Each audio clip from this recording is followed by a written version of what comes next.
Okay, problem 11 of page 6 of discrete random variables. This is kind of an interesting problem, different than the other ones we've done, because when you start writing down your data sheet, which is n equals, x equals, p equals, you're going to discover that there's no n given. Actually, they're asking for n. They're saying how many times we need to roll a dice for there to be greater than a even chance, which is a 0.5 chance, that at least 1/6 is thrown when they're thrown together.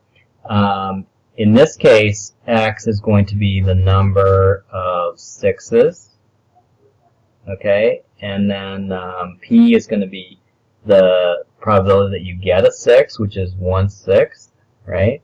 And n we don't know. If we're going to write this out as a probability expression, it's going to be probability that x is greater than or equal to 1, right? And the calculator can't do that. What the calculator can do is it can do 1 minus the probability that x is less than or equal to 0, or that the probability is x equal to 0, right? And what does it do that with? Does it do that with CDF or PDF? Well, if there's an equal sign here, it's doing it with PDF, okay? So what we're going to do is put in the calculator, we're going to have 1 minus, and then we're going to have binary CDF, and we're going to put in n equals some number, which is the n, and then we're going to put 1/6 for the p, and then we're going to put 0 for the number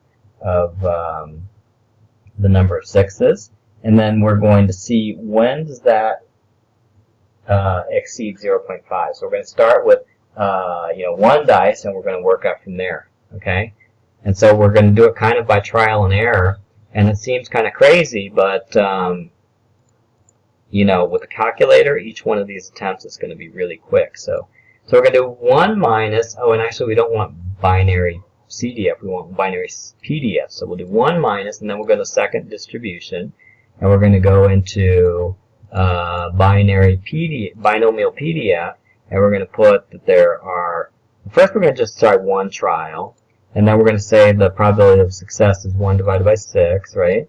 And the x value we want is 0. So let's see what this turns out to be. Is that greater than 0.5? No, it's quite a bit less. It's 0.167, right? So now let's try with 2 dice. 2 dice. 2 dice. Get 0.305. We're getting a little closer. Let's try with 3 dice.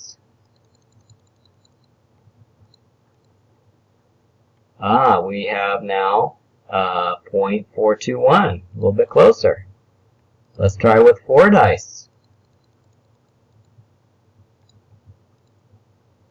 And there we go. We have a greater than 0.5 chance of it occurring now. So the n value is going to be 4. And the probability when that happens is going to be probability of x being greater than or equal to 1 is equal to 0.5177. Okay. Moving on to number 13. A new drug has a 75% probability of curing a patient within 1 week. If 38 patients are treated using this drug, what is the probability that between 24 and 31 patients, inclusive, will be cured within a week? Okay, so we got 38 patients, so n equals 38. A new drug has a 75% probability of curing a patient within a week, so that would be probability of success is 0.75.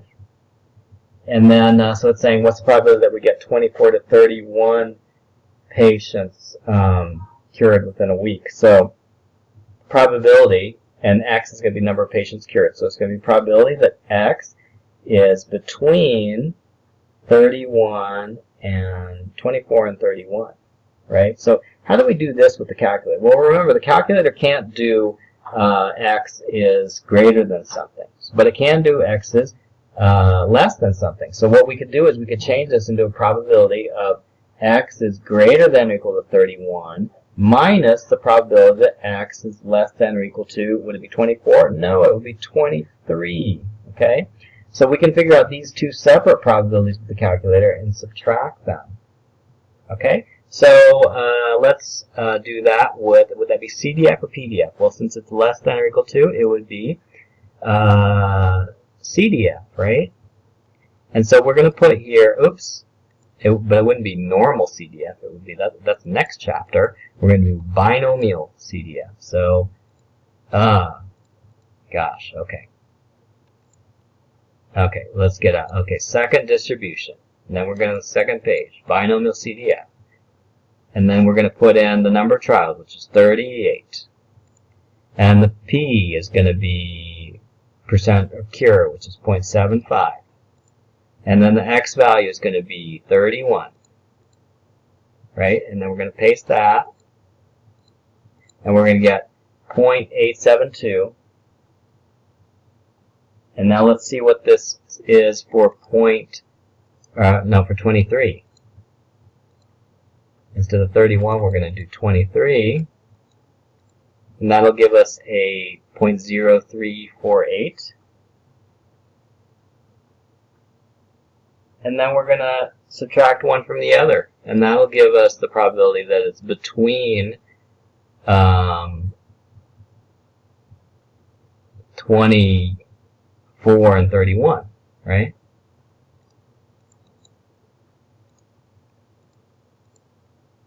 .837. Okay? Alright. Moving on to the last section here.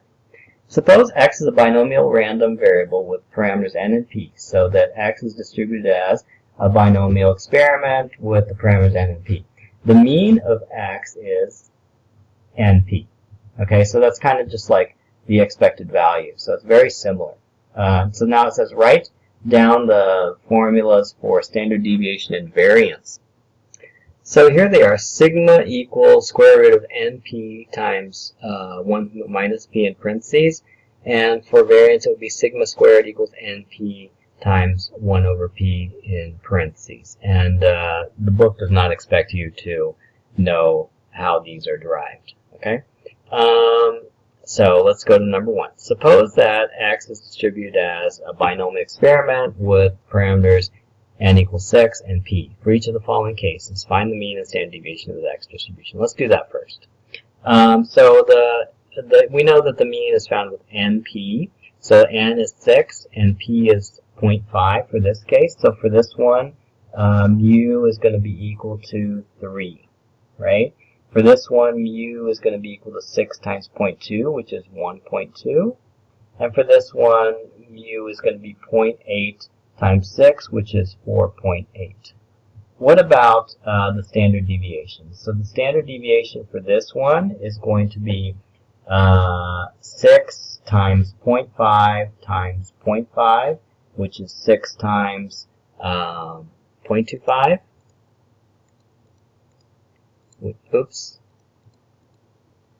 6 times 0.25, which is 1.5, and then we take the square root of 1.5. So the sigma for A is going to be 1.22. What about the sigma for B? The sigma for B is going to be 6 times 0.2 times 0.8 square root. So 6 times 0.2 times 0.8, which is 0.9797, which is 0.980. And the last one, sigma for this one is equal to 6 square root 6 times 0.8 times 0.2. Oh, it's going to be the same as the last one, right? It's also going to be 0.980. Okay. Now it says to graph the distribution using a column graph. So we're going to graph each of these distributions, and there's a really quick way of doing it. There's probably a better way than this, but this is the way that I thought of. You can put the binomial PDF in as a function. So you put binomial PDF, and then you put n equals 6, p equals 0.5 for the first one, and then x is the variable. And then you can use second table to get Second table will give you the values for that, and you can see that from 0 to 6 there are non-zero values, and then it goes to 0. So let's write those down here on the. I didn't leave you enough space to graph these, so basically the probability of x goes from 0, 1, 2, 3, 4, 5, 6, and the probability that big X is equal to small x is going to be 0.016. Next one is 0.094. Next one is 0.234. 3 is going to be 0.313. 4 is going to be 0.234. And 5 is going to be 0.094. The last one's going to be 0.016. And it says to make a graph out of that. So we're going to do this for each one of the p-values given. So there was 0.5, 0.2, and 0.8. So I'm going to make one of these tables for each one using the calculator. I go into y equals, I put the binomial Cdf function in here. I'm going to put 6 comma, and then so the next one is going to be, I think, 0.2, right? Yeah, 0.2. And then I'm just going to fill this in, and then I'll be back in a second. Okay, I just used the calculator to figure out the probabilities for p equals 0.5, 0.2, and 0.8, and I'm going to show them to you right here. I put them in Excel because since we're going to graph them, the best way to graph these is Excel. So maybe I'll teach you a little bit of Excel here if you're watching. Okay, so here are the three sets of data points. And as you can see, these data points tell you the probability to get big X equal to any one of these numbers. Okay, and one of the interesting things about these numbers, of course, is if you add them all up, it adds up pretty much to 1, because the probability of getting one of these is going to be, any of these is going to be 1, right? So this adds up to 1, this adds up to 1. Another interesting thing is that when the probability is 0.2 and probability of success is 0.8, these are kind of like complementary events, right? Here the probability of success is 0.2, the probability of failure is 0.8. Here the probability of success is 0.8, the probability of failure is 0.2. So they're kind of reversed, right? And so look, the probabilities are also reversed. Like this one starts at 0.262, this one ends at 0.262. Okay? So let's graph these. Each one of these is going to be the x value and the probability, right, for each one. And so for this one, how do I graph it? I do insert, and then for this one, it turns out to be the scatter plot is the best. And if you look at this one, you can see that the plot for p equals 0.5 is like kind of a symmetrical bell-shaped graph, right? What about for this one where p equals 2? What happens? So we're going to do the same thing. Oh, look at that. It's kind of skewed. Is it skewed positive or skewed negative? Well, it's skewed positive because you see that like there's like a tail coming out there, right? And then last of all, we'll do p equals 0.8.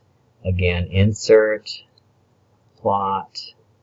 And here you can see that we're skewed negative. It goes kind of negative, right? So some of the things you could say is that the plot for p equals 0.5 is symmetrical. The plot for p equals 0.2 is skewed positive, and the plot for p equals 0.8 is skewed negative. And that the plots for p equals 0.2 and for p equals 0.8 are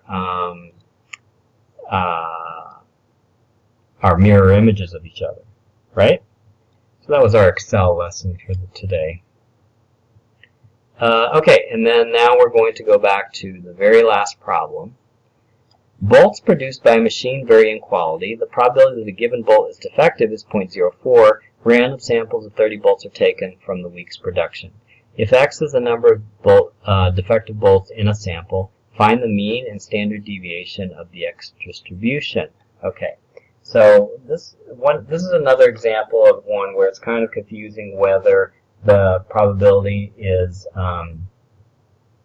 the P is going to be what is successful, what is a failure.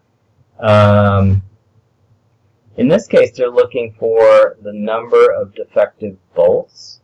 So here, in this case, success is finding a defective bolt. So P is going to be 0.04. Okay? And then N is going to be 30, of course.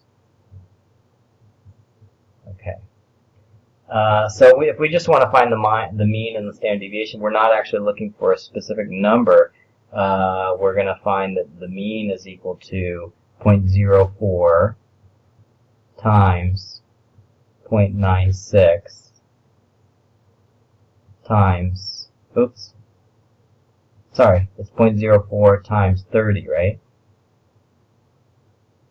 Which is equal to 1.2. And then for the standard deviation, what we want is the square root of NP times 1 minus P. So it would be 30 times 0.04 times 0.96 square root. So let's do that. So it would be square root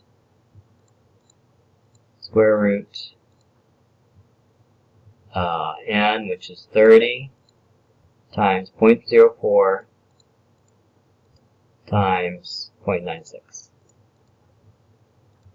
which is 1.07. And then for the next one, it says, if Y is the number of non-defective volts in a sample, find the mean and standard deviation of the Y distribution. So in this case, the success is a non-defective volt, so it would be 0.96, right? So in this case, the mean is going to be 30 times 0.96, which is going to be 28.8, right?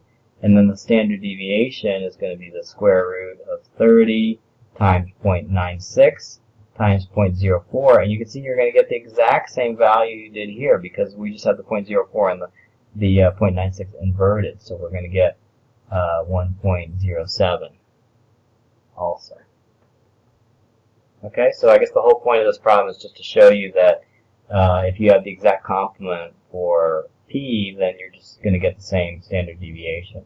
And if you look at that graphically, what does that look like? Well, if you look at our graphs again that we did for the last problem, you can see that the standard deviation for this one and this one, how spread apart they are, it's going to be the same. The only difference is that they're reflected. So the direction is different, but the standard deviation is the same. Okay, that's it.